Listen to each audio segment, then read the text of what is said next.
After spending several hours finally playing Assassin's Creed Shadows after multiple delays, the next entry keeps up with the satisfying action and traversal that the series is known for, but it also showcases a sharper eye for world building and giving its two protagonists their time in the spotlight. From my time sneaking through fortresses, taking in the sweeping vistas of the open world, and pulling off slick combat finishers, I got to see just how developer Ubisoft Quebec has improved its balancing act of satisfying action, RPG systems, and rewarding open-ended exploration in a captivating new setting that's been long overdue.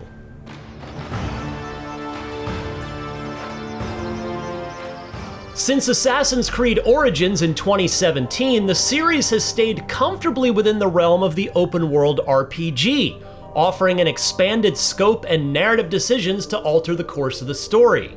While this shift has led to some growing pains for the franchise, it has gotten a better handle on the additional layers to gameplay without compromising the fantasy of being an ancient assassin.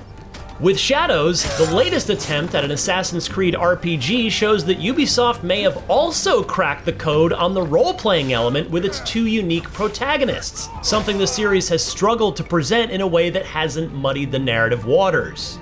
Yasuke, it'll be quicker if I go. Shadows sets its sights on a new mystery deep within a revamped Animus program.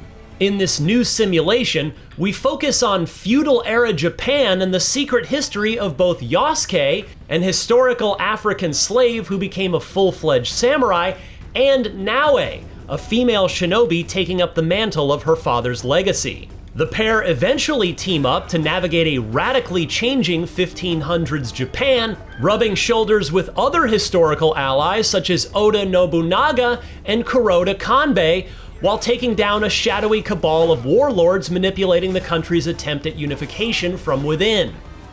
It is possible you hold ulterior motives beyond reconstruction. Damn! One of Kanbei's dogs. Kill them! I spent most of my playtime exploring Harima Province, one of the early zones that featured a quest line involving an insidious plot to undermine the region's power structure. The world of Assassin's Creed Shadows is massive, but thankfully not to the ridiculous size of Valhalla. That said, plenty of opportunities were packed in this province, and the viewpoints to observe nearby points of interest helped steer me in the right direction. A general theme I found compelling was how Shadows emphasized harmonizing with the open world, a cultural element the developers wanted to highlight with the Japanese setting. For all those we care about. This theme also extends to the side activities and how the world changes over time with shifting seasons that alter the terrain. Shadows ditches the need for hunting, and instead, you can find and draw rare wildlife found in the wild. It was an odd activity at first, but I found them endearing and a relaxing change of pace. I soon found myself being taken in by how atmospheric and thoughtful the setting was. That was worth the wait. Shadows also emphasizes the dynamic between the two protagonists and their agency within the world after bonding over being outcasts within the country. I really enjoyed their dynamic within the story, and they play well with each other during cutscenes. Yasuke is a gentle giant and wise samurai enforcer who offers some poignant insights while learning about Japanese culture. The reigns will continue in a different form. Another battle, same war. Naoe's growth into an assassin with a heavy legacy to uphold shows an early look at the dramatic highs of the main story.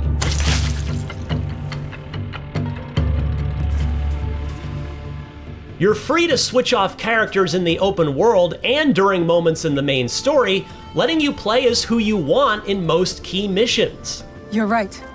Let's do it. But in an interesting addition, you also have the option of playing in canon mode, which presents a defined story without major narrative choices, which was added after developers saw how many fans were debating what the definitive story was for Valhalla and Odyssey.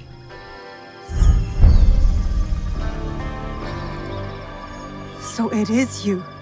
Yasuke and Naoe also represent the different extremes of Assassin's Creed's combat and stealth experiences, which have also seen clear upgrades across the board in Shadows. For combat, there's a heightened need for dodging and parrying strikes, crucial to piercing through armor to deliver a killing blow. It injects Ghost of Tsushima's offensive and defensive style of swordplay, but it also has familiar AC combat skills such as power grabs and the always funny kick move I used plenty of times.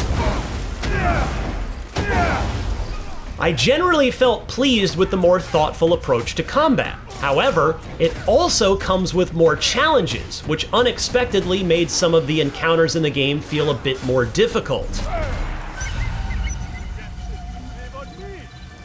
Shadows also struggled to present fights with multiple foes accurately, and it can be easy to get overwhelmed by enemies coming in off-screen. Still, when the new combat in Shadows hits, it certainly does hit. What impressed me most was the revamped stealth gameplay, which appropriately incorporates elements from Ubisoft's other stealth action series, Splinter Cell. That should be all of them. With the new visibility meter, you can see how open you are.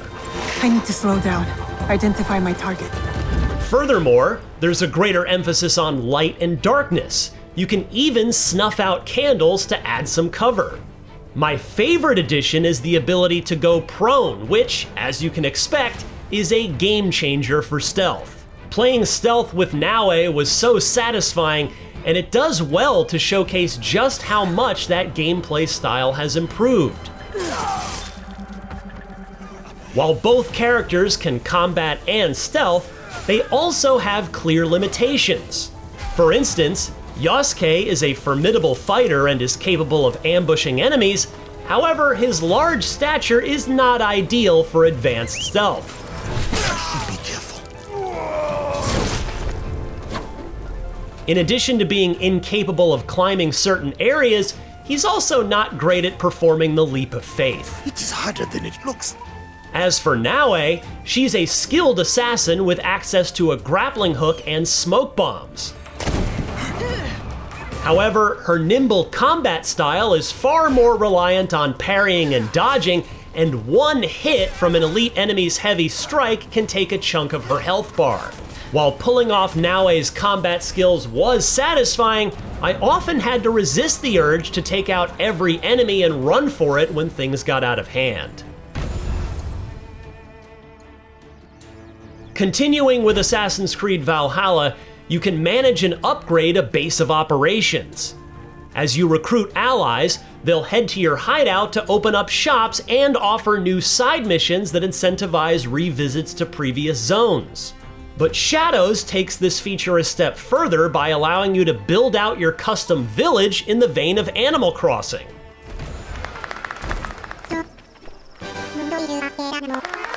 The Town Builder mode offers plenty of options to add necessities and some personal touches to the hideout.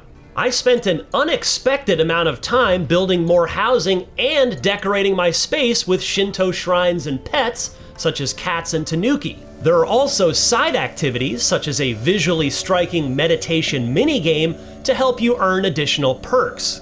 It's an unexpectedly cozy side activity for an AC game, and I was quickly taken in by how satisfying it was to walk around a massive village I had made in a reasonably short time.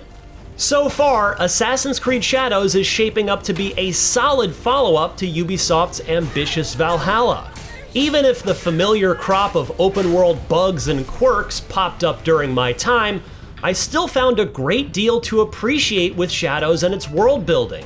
While this conceit is not an uncommon backdrop for video games, which can be easy to mess up with insensitive representation, Assassin's Creed Shadows so far does well to justify its take on an open-world RPG set during this culturally rich era, especially in its handling of the two protagonists. With the release finally coming soon, I'm eager to see how Ubisoft's take on Assassin's Creed's journey to Japan will come together.